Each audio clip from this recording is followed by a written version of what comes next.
Assalamualaikum warahmatullahi wabarakatuh. Pada kesempatan kali ini kami akan menjelaskan mengenai perintah dasar pada terminal dari Linux Mint.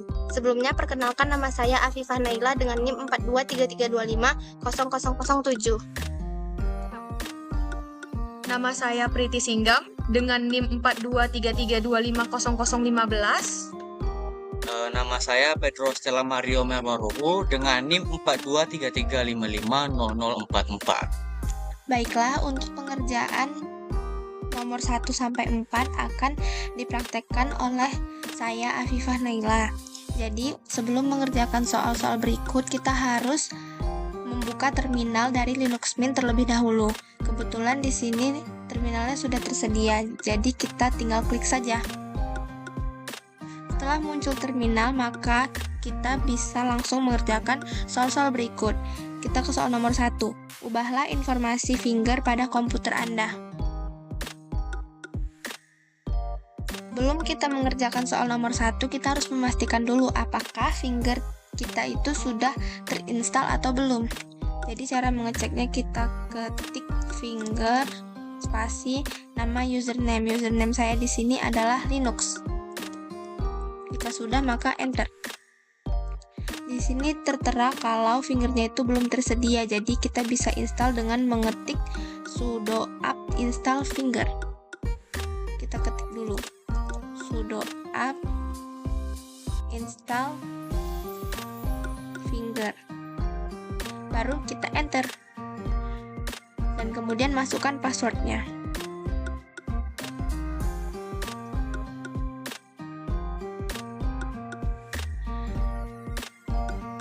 Ini sudah proses, maka untuk mengeceknya kita ketik lagi finger Linux, kemudian enter. Di sini sudah keluar keterangan seperti ini, yang berarti finger kita itu sudah terinstall. Di soal kita disuruh untuk mengubah informasi fingernya. Cara mengubahnya, kita ketik chfn spasi nama username. Nama username-nya dari sini ya. Jadi chfn spasi Linux. Kemudian kita enter. Dan masukkan lagi password.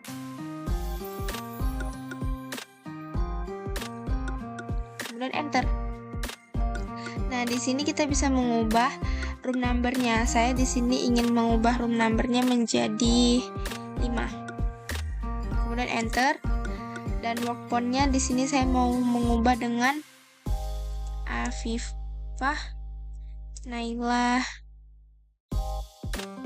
95. Kemudian kita enter. Home phone-nya saya mau mengubah dengan, kita coba aja 0831. Kemudian kita enter. Nah, untuk melihat apakah informasi fingernya ini udah berubah atau belum, kita ketik dengan finger kemudian nama username kita, finger spasi Linux. Setelah itu kita enter. Di sini sudah berubah, yang tadinya office-nya itu 7, di sini jadi 5. Kemudian ini dari Naila 123 berubah menjadi Afifah Naila 95, dan kompon di sini yang 0812 ini berubah menjadi 0831. Baik, kita lanjut ke soal nomor 2. Soal nomor 2 yaitu lihatlah user-user yang sedang aktif pada komputer Anda. Jadi untuk melihatnya kita bisa ketik W, kemudian kita enter. Di sini ada usernya di sini yaitu Linux.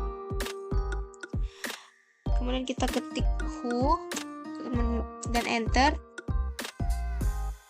Dan kita ketik lagi QMI dan enter. Sini berarti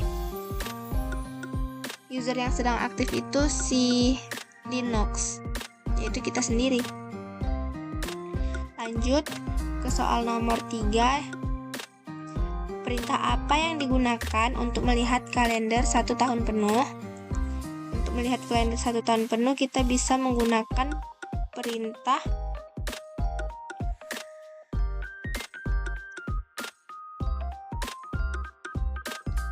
cal spasi min y.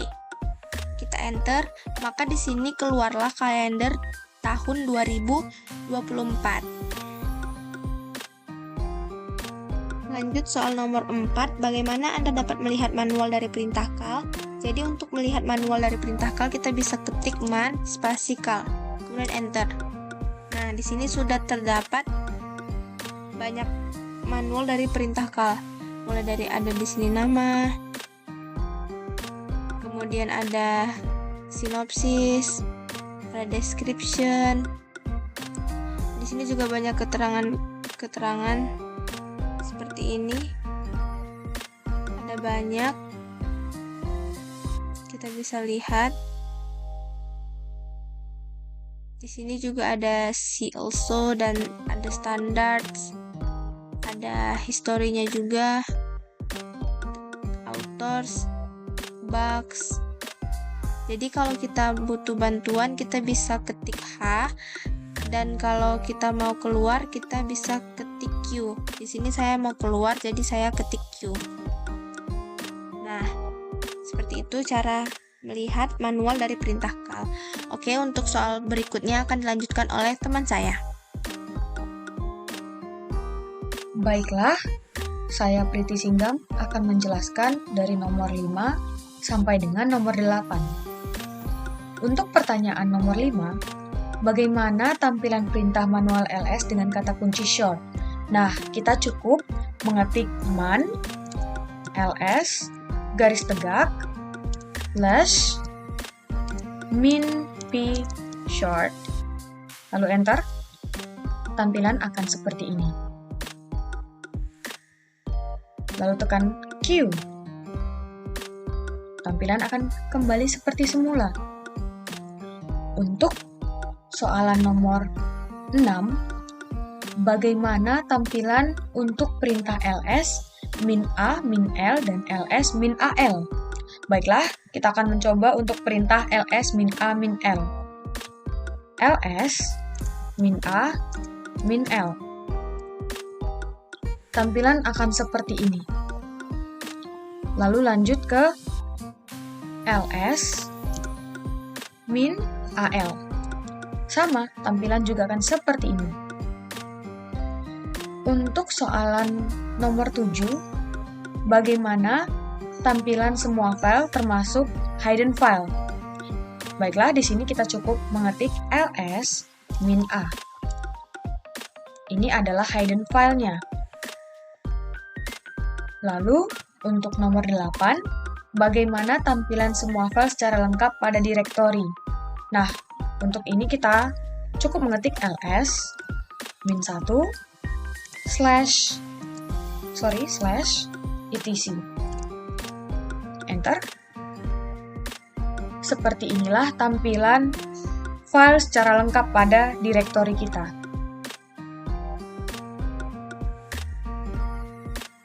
Oke, untuk selanjutnya bagian 9-12 dilanjutkan oleh saya, Pedro. Nah, untuk itu dimulai dari nomor 9 ini, buatlah direktori prak1 pada direktori aktif, kemudian kopikan file etc/group ke file tes1, tes2, dan tes3. Oke, pertama kita buat direktorinya dulu. Ya, mkdir prak1. Oke. Untuk memastikan dia sudah menjadi direktori, kita dapat mengecek dengan perintah ls-1.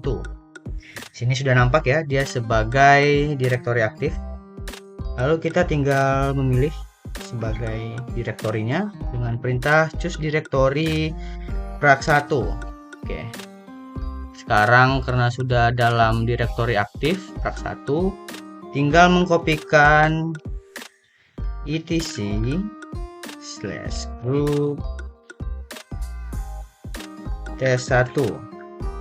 Nah, tadi sampai tes 3, maka kita buat sampai 3 kali ya. Tes 2, tes 3. Nah, bagaimana cara mengeceknya? Apakah sudah masuk ke dalam direktori prak1?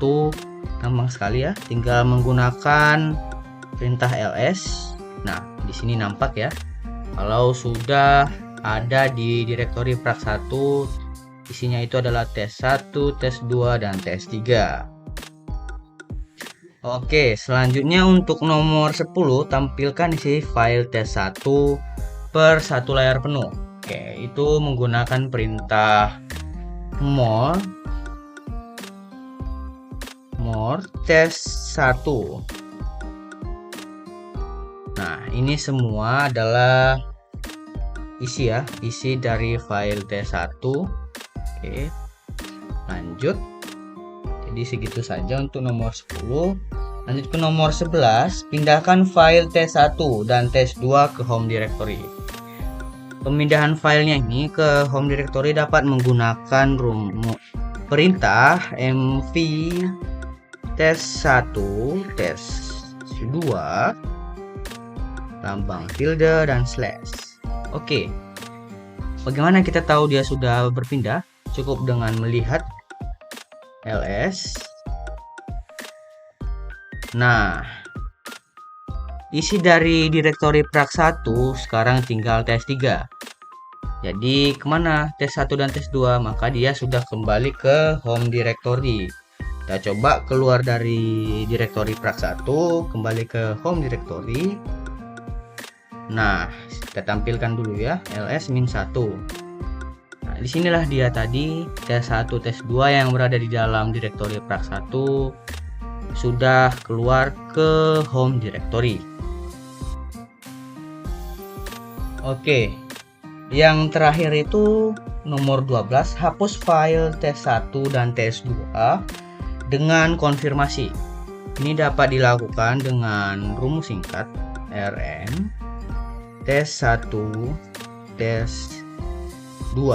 Oke, sudah ya. Mari kita cek lagi dengan perintah ls-1. Nah, sudah selesai ya. Di sini sudah tidak ada lagi tes1 dan tes2-nya. Jadi benar-benar sudah sudah terhapus dari home directory-nya. Jadi sekian untuk penjelasan tentang sistem operasi dasar Linux Mint dari kelompok kami. Kalau ada kesalahan dan tutur kata, kami mohon maaf dan terima kasih.